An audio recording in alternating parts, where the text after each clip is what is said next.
Estamos aqui em nosso escritório em Palmer Lake, Colorado, e eu me alegro em ver alguns dos nossos parceiros e amigos mais próximos aqui. Eu posso sentir sede, eu posso sentir uma sucção de fato saindo de mim agora. Isso é maravilhoso. Vocês são lindos, meus amigos. Eu gosto de olhar para vocês porque vocês são cheios do Espírito Santo. E é por isso que vocês estão tão bonitos e formosos, não é?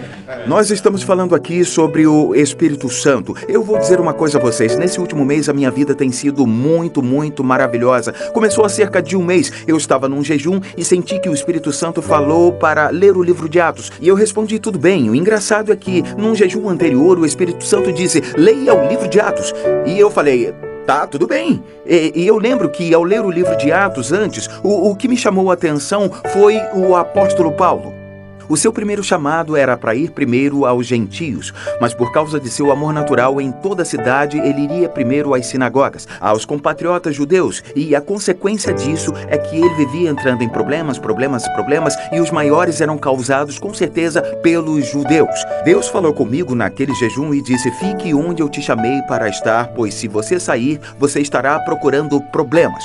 Dessa vez eu comecei a ler o livro de Atos e eu fiquei impressionado com algo diferente que chamou a minha atenção. Então eu comecei a notar desde o início o quanto os apóstolos, os líderes, os crentes do livro de Atos voltavam-se toda hora para o Espírito Santo, interagiam com ele, dependiam dele e falavam também dele. Eu quero dizer que isso saltava aos meus olhos em todo o texto. Eu percebi que ele era uma parte vital da vida deles e estava envolvido em tudo o que eles faziam. Ouçam algum dos comentários no livro de Atos e esses nem são todos eles. Eles dizem algo assim, nós somos testemunhas de tudo isso, nós e o Espírito Santo. Atos 5:32. Nós lemos, o Espírito me disse que não hesitasse em ir com eles. Um outro texto, pelo Espírito predisse que haveria uma grande fome em todo o mundo. Enviados pelo Espírito Santo. Pareceu bem ao Espírito Santo e a nós, tendo sido impedidos pelo Espírito Santo de pregar a palavra na província da Ásia. Tentaram entrar na Bitínia, mas o Espírito de Jesus os impediu.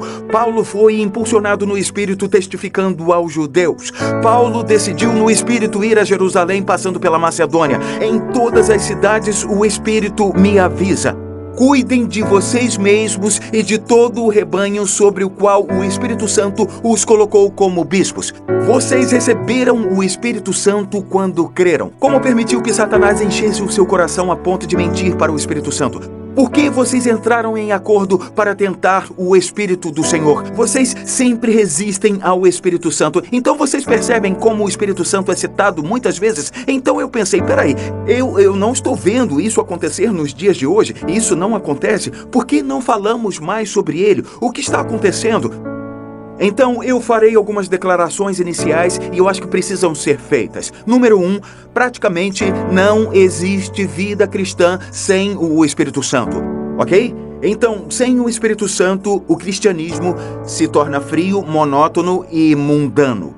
Então, retire o Espírito Santo da igreja e ela com certeza se transformará num clube ou numa instituição religiosa. Então, não há amor sem o Espírito Santo, não há revelação sem o Espírito Santo. Aliás, deixa eu lhe dizer uma coisa, a Escritura se torna letal sem o Espírito Santo. Em 2 Coríntios diz algo interessante, diz, a letra mata, mas o Espírito vivifica. Não há visão sem o Espírito Santo, não há alegria sem o Espírito Santo, não há paz sem o Espírito Santo, não há liberdade sem o Espírito Santo. Paulo diz algo interessante em 2 Coríntios 3:17. O Senhor é o Espírito. Veja que coisa interessante, o Senhor é o Espírito. E onde está o Espírito do Senhor, ali há liberdade. Agora espere um pouco. Onde está o Espírito do Senhor? Ele é onipresente. Está em todo lugar. Precisamos de um entendimento maior do que ele está dizendo aqui. Uma tradução melhor do que ele está dizendo é: onde o Espírito Santo é Senhor, há liberdade. Não permitir que ele seja Senhor. O que significa? Ele é supremo em autoridade. Não permitir que ele seja Senhor em um lar. Em toda a vida cristã, em toda a igreja. Onde não permitimos que ele seja Senhor, não temos liberdade. acabamos nos tornando frios, perdemos a nossa alegria, perdemos o nosso descanso, não temos paixão pela vida. Eu tenho 50 e poucos anos, não acredito que eu acabei de dizer isso. E eu ainda sou apaixonado pela vida como quando eu fui cheio do Espírito de Deus aos 19 anos, em junho de 1979. E agora vocês sabem quantos anos eu tenho. Então, sabem, o propósito do que estamos ensinando aqui é apresentar a vocês a pessoa do Espírito Santo. Volumes de livros poderiam ser escritos, eu poderia pregar por semanas sobre o Espírito Santo. Você pode imaginar se eu ficasse de pé aqui tentando falar sobre a minha esposa Lisa em 4 sessões? Não tem como. Eu sou casado com essa mulher incrível há 30 anos e eu vou dizer uma coisa, eu ainda estou crescendo em conhecimento e em entendimento sobre ela, sobre sua personalidade a cada dia. E realmente não tem como eu falar tudo sobre ela em 4 sessões. Eu posso apresentar você a ela, eu posso te dizer como fazer contato com ela, eu posso te dizer como interagir melhor com ela, como ouvi-la e como trabalhar com ela. Eu posso te colocar no caminho, mas eu não vou contar tudo sobre ela. Então, se você está esperando que eu te conte tudo sobre o Espírito Santo nessas 4 sessões, pode esquecer. Pois a Lisa só tem 30 anos e o Espírito Santo é eterno. Estamos falando de alguém eterno, ok? Ele é um pouco mais velho que a Lisa, entendeu? Pois muito bem. Tem um trágico erro que todo cristão solteiro comete e é o seguinte: ele tem tentado, ele se esforça estudar e compreender a obra do Espírito Santo sem primeiro vir a conhecê-lo intimamente como uma pessoa. Você comete um grande erro quando faz isso. É muito importante que estabeleçamos e determinemos em nosso coração que o Espírito Santo é uma pessoa divina. Aquele que é infinitamente santo, infinitamente sábio, infinitamente poderoso, mas também é infinitamente gentil, maravilhosamente sensível e maravilhosamente compassivo. Aquele que é digno de receber o nosso amor, a nossa adoração, a nossa fé, a nossa devoção e a nossa total entrega, ou se o Espírito Santo é simplesmente uma influência que emana de Deus, um poder divino místico, tipo quando nós pensamos num espírito de generosidade, espírito de democracia. Essa visão é grosseira, é superficial e é até legalista. E acreditar dessa forma abre espaço para o orgulho espiritual. Porque podemos andar por aí como se fôssemos uma ordem superior de cristãos e menosprezar as outras pessoas. Porém, se o compreendermos como infinito em majestade, em glória, em esplendor, poder, sabedoria e santidade, que ele, como uma pessoa, concordou com o Pai e com o Filho de vir fazer morada em nós e tornar a nossa vida melhor. Então isso nos fará prosperar e permanecer em humanidade, tenha certeza. Então, sabe o que as pessoas que veem Deus como uma influência ou simplesmente uma entidade divina, sabe o que essas pessoas estão sempre dizendo? Eu quero mais do Espírito Santo. Pessoas que o entendem como uma pessoa maravilhosa, mais poderosa, estão sempre dizendo: quanto mais de mim eu posso dar a ele. Você não vai andar por aí com orgulho espiritual porque sente que recebeu mais de uma pessoa. Você pensa: como posso dar mais de mim a esse Criador maravilhoso? Mais e mais e mais. Você diz amém? Amém. Uma das razões por que algumas pessoas enxergam o Espírito Santo como uma mera influência em vez de uma pessoa é porque se referem a ele como uma coisa. Vocês sabem, o Espírito Santo, aquela coisa, é uma coisa. Se eu ganhasse $1 por todas as vezes que eu já escutei isso no meu ministério, sinceramente, $1 cada vez que eu ouvi isso sobre o Espírito Santo, eu já estaria rico. É verdade. Muitos veem o Espírito Santo como uma entidade santa, em vez de ver aquele que é muito santo e deseja ser seu amigo íntimo. Se as pessoas meditassem na palavra de Deus, lessem ela e permitissem que ela se abrisse, perceberiam que o Espírito Santo possui uma mente. Romanos 8:27 fala sobre a mente do Espírito Santo, que ele possui vontade. 1 Coríntios 12:11 diz que ele distribui cada um de seus dons conforme ele quer. Ele possui emoções, como é dito sobre seu amor e sua alegria em Romanos 15, Gálatas 5:22 e Efésios 4:30. Preste atenção no que diz. Ele conforta, ele fala. Hebreus 3, no verso 7, diz: de fato, ele fala claramente. 1 Timóteo 4:1 nos diz: ele ensina. Eu não conheço nenhum professor mudo, você conhece? Eu sei que professores são pessoas que se comunicam, não é? Ele pode ser magoado, ele pode ser entristecido, Efésios 4:30. Ele pode ser insultado, Hebreus 10:29. Ele também pode ser resistido, Atos 7:51. Podemos mentir para ele, Atos 5. Nossa primeira impressão do Espírito qual é? Ele é uma pomba. E por que isso? Porque em todos os 4 evangelhos lemos que o Espírito Santo desceu sobre Jesus como uma pomba. Mas eu posso dizer uma coisa, nós não dizemos frases assim, ela corre como o vento, ou ele é forte como um touro. Isso não faz com que ela seja o vento ou ele seja um animal de 4 patas. Mas é claro que não, mas alguém pode dizer, João descreve o Espírito como lâmpadas de fogo diante do trono de Deus. E eu também posso dizer que a Bíblia diz, e olhei, e eis que estava entre os anciãos um cordeiro como havendo sido morto. Foi assim que João descreveu Jesus. Jesus com certeza não era um animal de 4 patas, assim como o Espírito Santo também não é fogo místico queimando diante do trono de Deus. Você está comigo? Então, o que é o Espírito Santo? Ele é a terceira pessoa da Trindade. Gênesis 1:26 diz: então disse Deus, façamos o homem à nossa imagem. Veja, a nossa imagem, conforme a nossa semelhança. Deus não disse, faça o homem, façamos, então, o homem. Se ler Atos 10:38, verá o Pai, o Filho e o Espírito Santo, cada um identificado de maneira diferente. Então, Deus ungiu a Jesus de Nazaré com o Espírito Santo e poder, e ele andou por toda parte fazendo o bem e curando os oprimidos pelo diabo. Então vemos Deus Pai ungindo Jesus com o Espírito Santo. Temos os 3 bem aqui. Quando Jesus foi batizado no Rio Jordão, os 3 se manifestaram como pessoas totalmente diferentes. Nós vemos Jesus, nosso Senhor, sendo batizado por João. E nós vemos Jesus se levantando e o Espírito descendo sobre ele como pomba. E nós vemos o Pai falando do céu, este é o meu Filho amado em quem me comprazo. Portanto, 3 pessoas distintas, mas um só Deus. Porque Deuteronômio 6:4 diz, ouça, ó Israel, o Senhor, o nosso Deus, é o único Senhor. Em Romanos 3:30 lemos, existe um só Deus que pela fé justificará. Tiago 2:19, você crê que existe um só Deus? Um só Deus.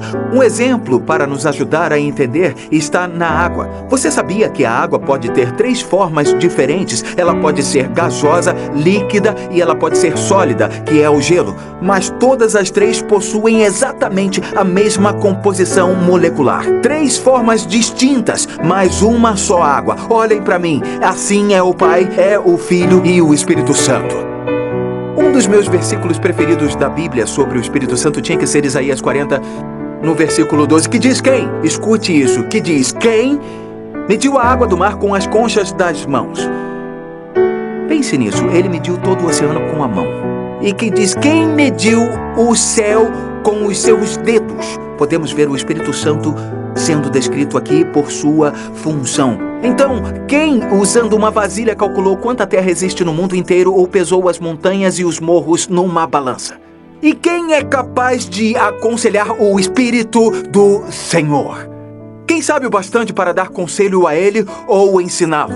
O Senhor já precisou do conselho de alguém? O que você acha, querido? Ele precisa de instrução sobre o que é bom? Alguém ensinou a ele o que é bom ou mostrou a ele o caminho da justiça? Não. Para o Senhor, todas as nações do mundo são como uma gota de água num balde. Elas não são nada mais do que um grão de poeira na balança. Ele carrega as ilhas distantes como se fossem um único grão de areia. Esse é o Espírito do Senhor. Vocês veem como ele é poderoso? Vocês compreendem o quanto Ele é poderoso? Lembra quando eu disse que Ele concordou com o Pai e o Filho de vir fazer morada em nós? Por isso temos que nos prostrar. Alguém pode dizer amém? Amém.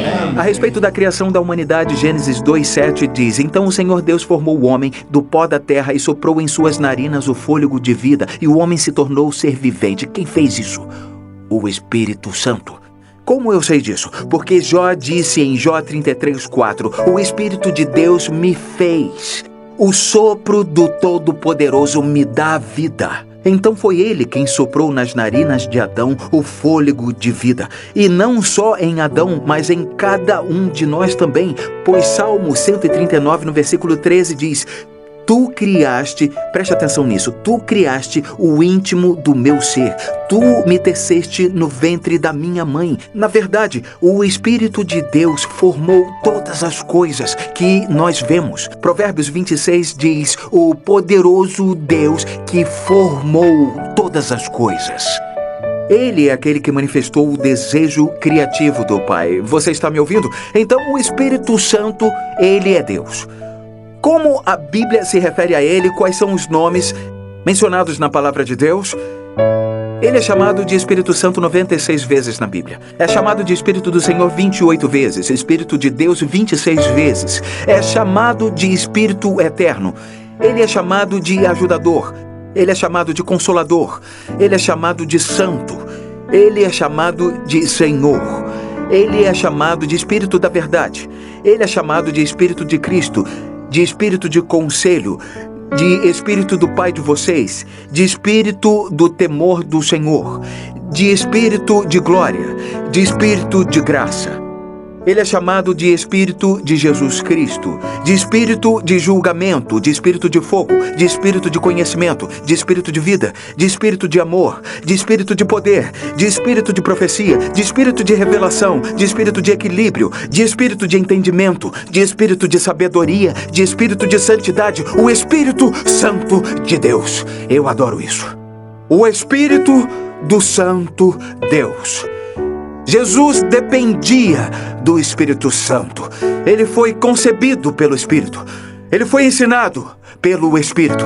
Ele foi capacitado pelo Espírito. Ele não fez nenhum milagre antes de ter sido batizado pelo Espírito no Rio Jordão, porque o Evangelho de João diz que o primeiro milagre que ele fez foi em Caná da Galileia. Depois de ser batizado, o Espírito veio sobre ele. Ele foi guiado pelo Espírito. Ele falava somente o que ouvia o Espírito dizer. Em João 14:10, Jesus disse: As palavras que eu lhes digo não são apenas minhas. Ao contrário, o Pai que vive em mim está realizando a sua obra. Note que Jesus não disse o Pai no céu. Ele disse o Pai que vive em mim. Espere um pouco, John. Espera um pouco, quer dizer que ele estava se referindo ao Espírito Santo como o pai dele? Ué, por que não? Veja o que o anjo disse a José: Não tema receber Maria como sua esposa, pois o que nela foi gerado procede do Espírito Santo. Por que ele não o chamaria de Espírito do meu Pai? Você diz amém? Amém. Jesus e o Espírito Santo atuavam juntos como um, lado a lado, quando ele estava na terra. Jesus fez essa declaração: O Filho não pode fazer nada por si mesmo. Se Jesus precisou dessa parceria contínua com o Espírito Santo para completar a sua missão, a missão que foi dada por Deus, quanto mais nós precisamos da capacitação do Espírito para completar a nossa missão. Ninguém conhece o Espírito Santo melhor do que Jesus. Então, nós precisamos olhar primeiro para ele, Jesus, para entender como devemos interagir com essa pessoa maravilhosa da Trindade. Alguém diz amém? Amém. Então, veja o que Jesus diz em João 14. Se me amardes, guardareis os meus mandamentos. E eu rogarei ao Pai, e Ele vos dará outro ajudador para estar com vocês para sempre, o Espírito da Verdade. Porque o mundo não pode recebê-lo. Um ímpio não pode recebê-lo.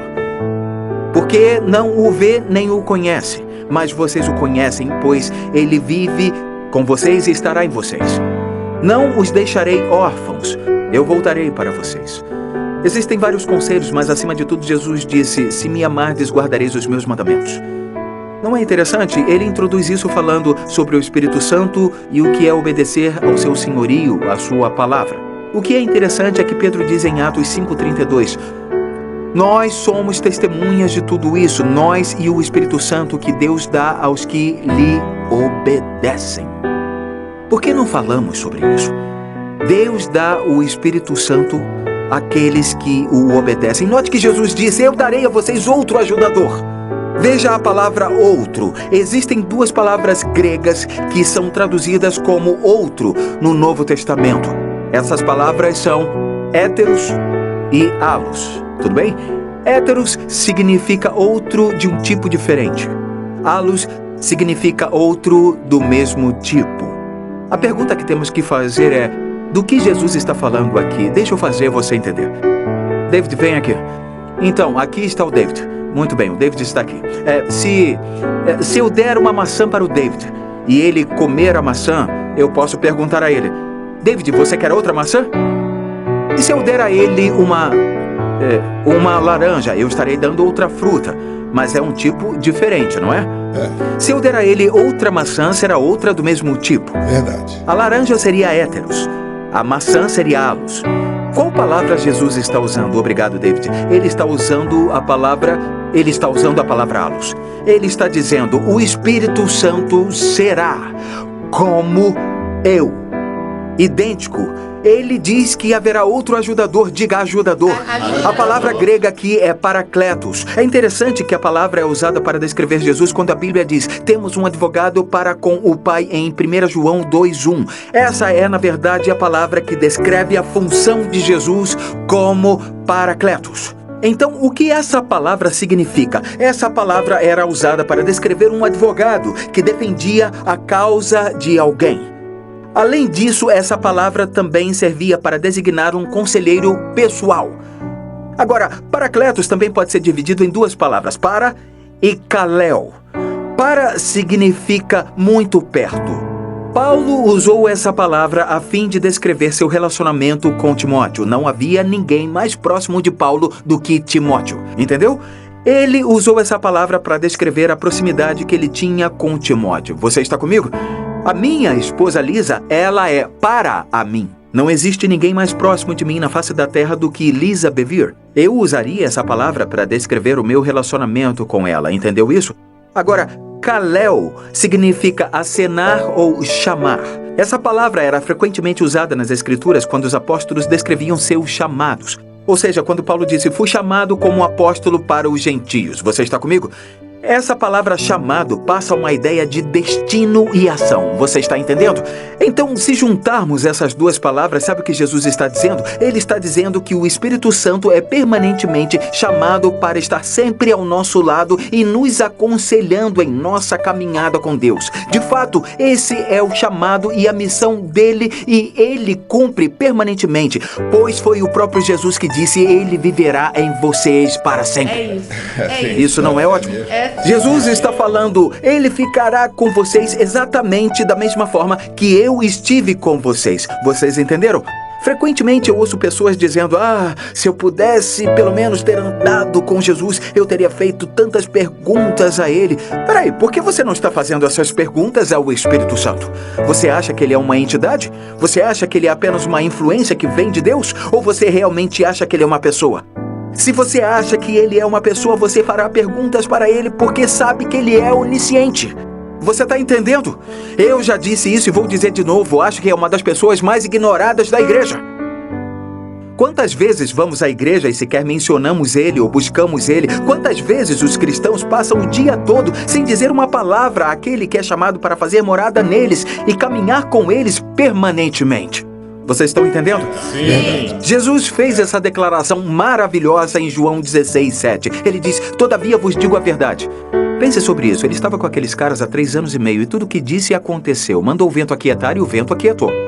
Ele disse o que aconteceria com ele em Jerusalém. Os líderes o pegariam e o jogaria nas mãos dos pecadores. Enfim, tudo o que Jesus disse aconteceu. Vocês estão entendendo isso? E aí a maneira como ele começa essa declaração: após 3 anos e meio, eu estou dizendo a verdade.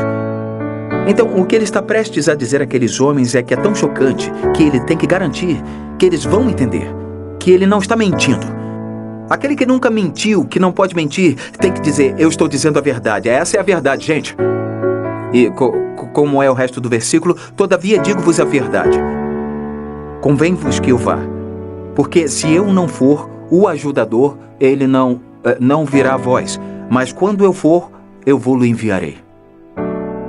Eu gosto mais ainda da Nova Versão Internacional. Ele diz, é para o bem de vocês que eu vou.